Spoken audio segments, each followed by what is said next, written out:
Hi everybody, welcome back to another one of my cooking videos. So today I'm going to be making New York pizza.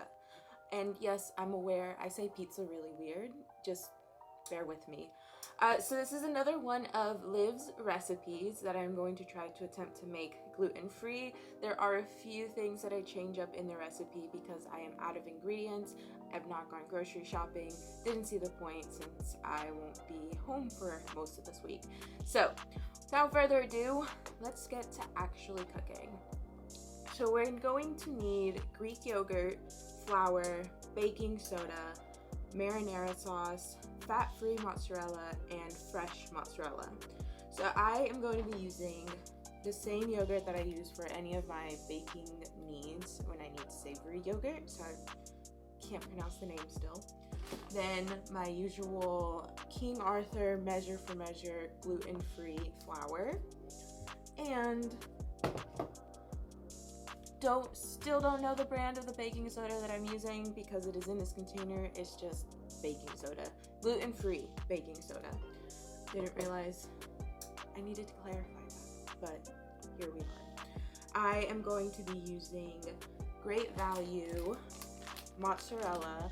It doesn't say fat-free. I've not been able to find fat-free, so I'm just using low moisture part skim mozzarella cheese, and we'll see if I add any more because I don't have fresh mozzarella, but I do have mozzarella sticks, the same brand as last time, the string cheese Great Value mozzarella cheese that I'm going to try to put into the crust, and we will see how that goes.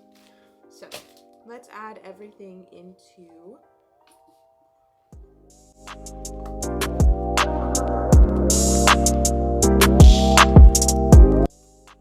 going to let that go.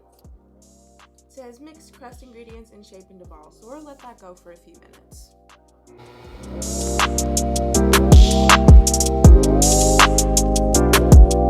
So we once again have this really crumbly kind of dough. We're going to press that together until we have like a nice firm dough, just like I did the last time. So really gonna have to use your arm muscles to get that in and press together. Hopefully it'll come through. If not, we will assess if we need to add more Greek yogurt. Once you've got your dough looking like a ball like this, you're gonna go ahead and prepare your baking sheet with some parchment paper and a little bit more flour on the bottom, so you can roll out your dough on there.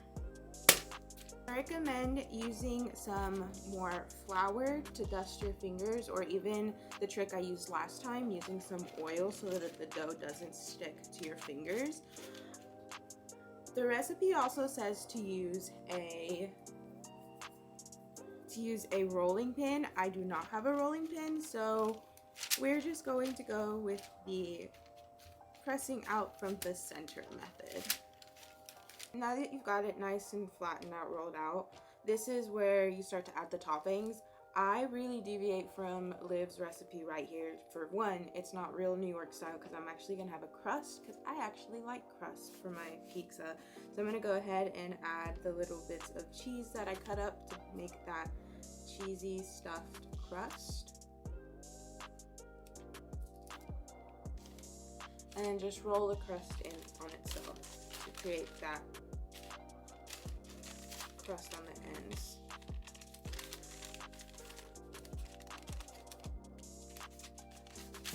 Now I've got my little petri dish of a pizza. It's not the prettiest thing, but I mean, it'll do.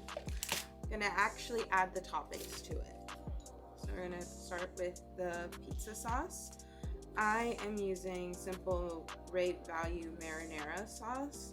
I don't like typical tomato sauce for pizza because I feel like it's a little too, I don't know, it's too sour. The acidity gives me heartburn.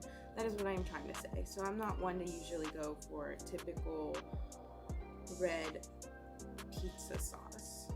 I go for marinara. It tends to be a little less on the acidity levels and gives me less heartburn. So a win-win. Okay, I think that's enough. Then we're gonna add the cheese. And then I like to have more meat and stuff on there, so I went ahead and got some ham and these large pepperonis that I had in my fridge. So I cut those up so I could use in some toppings. Go ahead and just spread that all around. And if you want to be a little more extra, add a little bit more cheese on the top, you can. So in the past, I would have bad experience where some of the toppings would go flying off.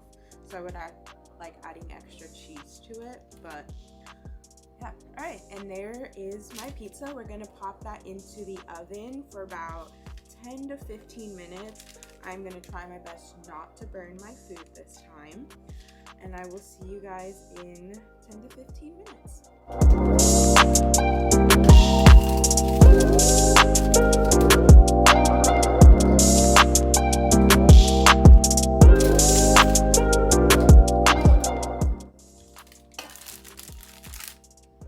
Alright, here is my pizza.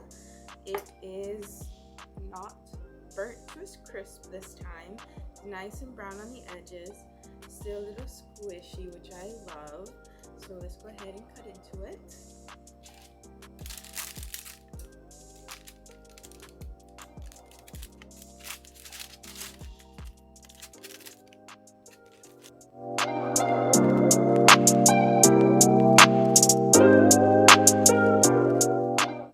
Finally, time for a little taste test.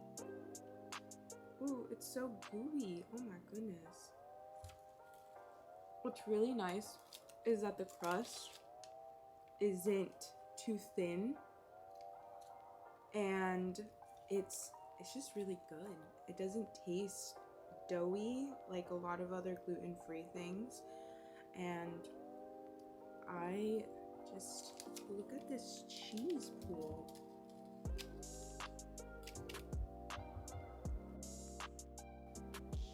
I'm in love. Oh my gosh, it just doesn't stop pooling. I have fallen in love with pizza all over again, you guys. I give this one a 9.5 out of 10. It's still, the dough is still a little bit on the dry side, so it's not a full 10 out of 10, but pretty darn close to it. And that's all I have to say. You guys should absolutely give this one a try, and I am gonna go finish my dinner. I'll see you guys in the next one.